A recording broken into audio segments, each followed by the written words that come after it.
This is Charlie Kirk related. Pam Bondi was referencing him when she said the absolute dumbest, most tyrannical thing she has ever said. My days of being a Pam Bondi fan are pretty well expired after this. There's free speech and then there's hate speech. And there is no place, especially now, especially after what happened to Charlie, in our society.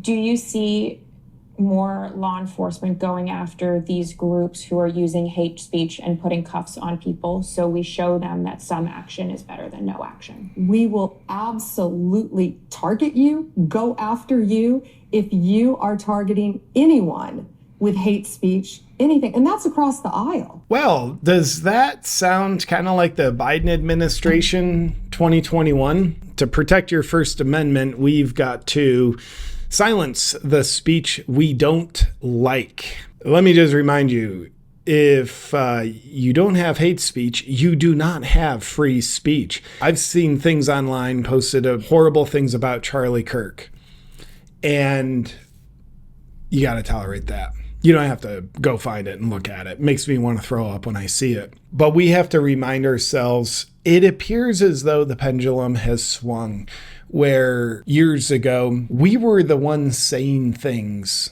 that the left didn't like. Things like, careful of those vaccines. COVID's not that big of a deal. Kind of created in a lab, wasn't it? Hunter Biden's laptop is real. The left didn't like us saying that. So they said, that's hate speech. By the way, everything we don't like being said is hate speech. So we gotta silence you. We can't do hate speech here.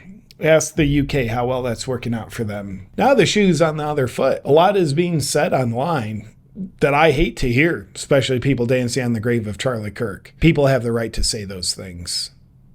And if you don't think they do, you don't think you should have the right to free speech. I haven't seen anybody supporting Pam Bondi's statement here, by the way, so I think we're good.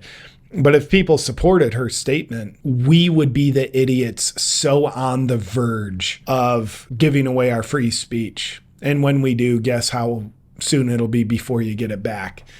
Maybe not in this generation. You don't have to like it, but people posting the vile stuff, I 100% support the right to do so. I think it is poor moral character. It identifies them as someone harboring evil or being possessed by evil, but they absolutely have the right to say it. Now, Pam could have made a distinction. She 100% did not. The distinction could have been people calling for violence, people calling for people on the right, for more people on the right to be killed. Now that you're not allowed to do. You're not allowed to incite violence or death. You're not allowed to call for death, incite violence.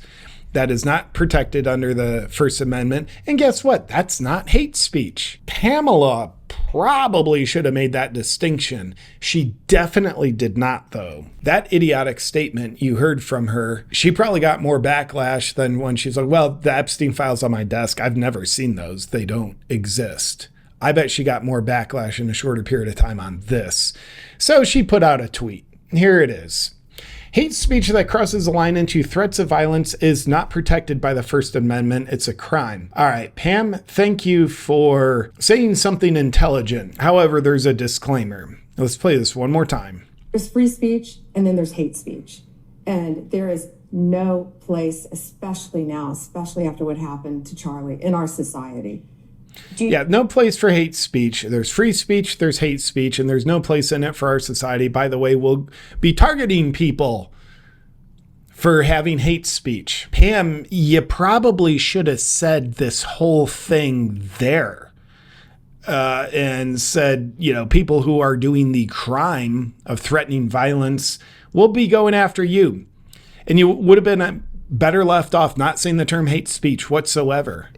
You know, I was online the other day and I stumbled across this video from Chuck Norris. He's in his 80s, but he says he still feels like he's in his 50s. The guy looks insane. It was actually pretty shocking. He had some pretty cool tips in there on what he's doing, including these 3 foods that he avoids like the plague. At first I was kind of skeptical because I was like, well, he's Chuck freaking Norris. He's invincible. Nothing can take him down.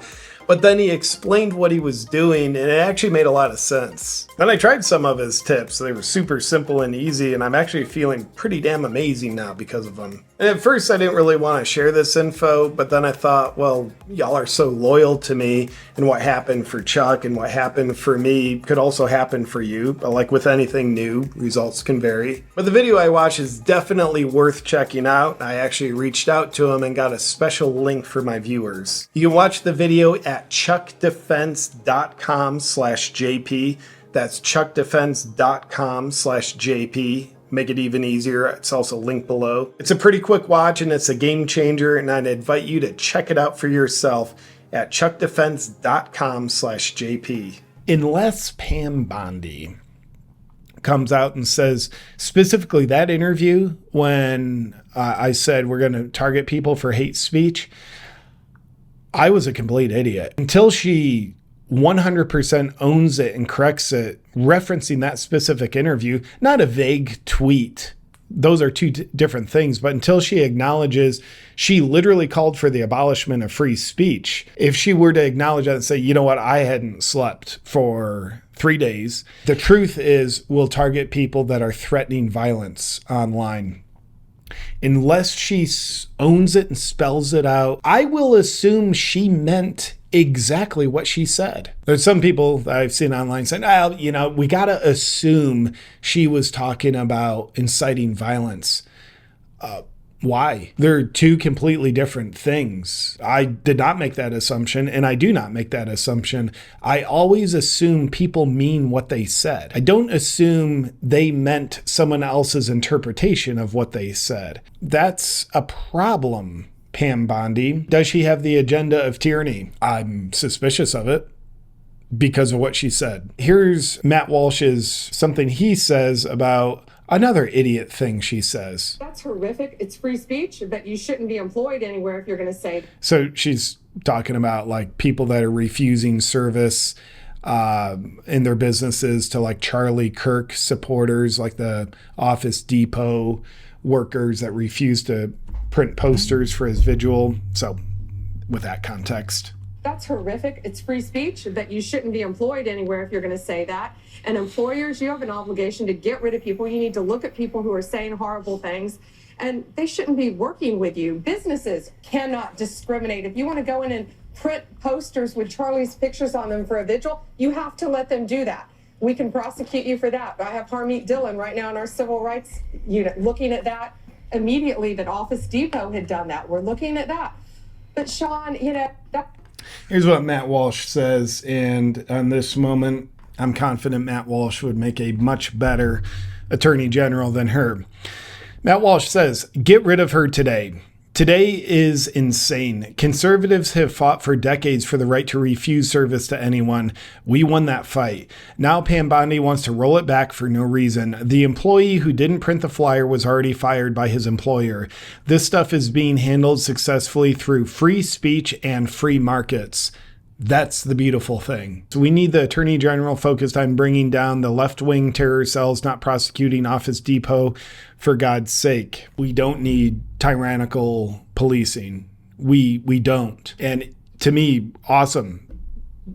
The Office Depot employees refused to print Charlie Kirk's poster. According to Matt Walsh, they had that right. Guess what? We also have the right to free speech and free market. We have the right to talk about the employees who displayed such poor moral character that they wouldn't print posters of a man who was just assassinated, a father, a husband. We have the right to talk about that. And guess what? The free market gets to decide. Do we want to employ bad moral character in our employees? Do we, as a citizen, do we want to give business to a company that does? Well, we the people should have the power, according to Matt Walsh, and according to me. We don't need this tyrannical policing. And last thing I'll say on that, Pam Bondi, it really looks like she's doing a play out of a playbook that I don't like. The playbook of, let's not let a good crisis go to waste. Let's use this to rationalize taking people's rights away. Hey, conservatives, I know you've spent the last 4 or 5 years crusading for free speech, but guess what? People are saying hateful things about a guy you loved. You don't want them to be able to do that anymore, do you? Well, we can just crack down on hate speech violation. You mean free speech? No. Free speech and hate speech are two different things all of a sudden. You want us to crack down on that? Hey, look at that business where employees refuse to service for a cause you like. You don't want them to be able to do that now, do you? She's either the dumbest person in the world, and she might be, or she's using a crisis to take people's rights away, to get people to cheer on and volunteer for their rights to be taken away. At least she's dumb enough to think people will cheer that on the right. I don't think we are, but be forewarned, that is shocking stuff coming out of Pam Bondi. I'm not a fan of that.